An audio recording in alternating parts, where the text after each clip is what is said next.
Now, even as the Indian Parliament is debating a political climate change for women, scientists point out that women and children will be the worst hit by climate change. Despite the view that they are best suited to bring about change, yet they're being kept at the periphery of the debate and strategies to mitigate climate change.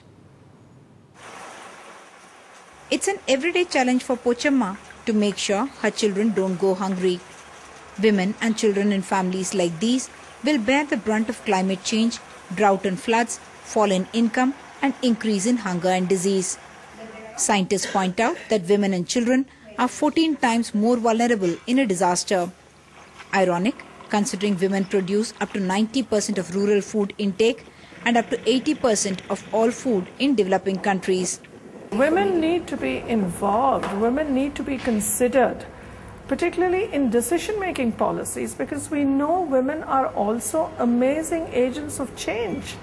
A United Nations Population Fund report has pointed out that in the Intergovernmental Panel on Climate Change, there were less than 16% women. In the political leadership, presumably the representation was even less. Clearly, it's time for a change in the gender equation.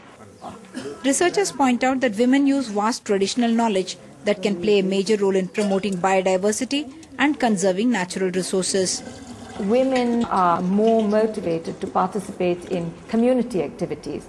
They will use their social networks for community good.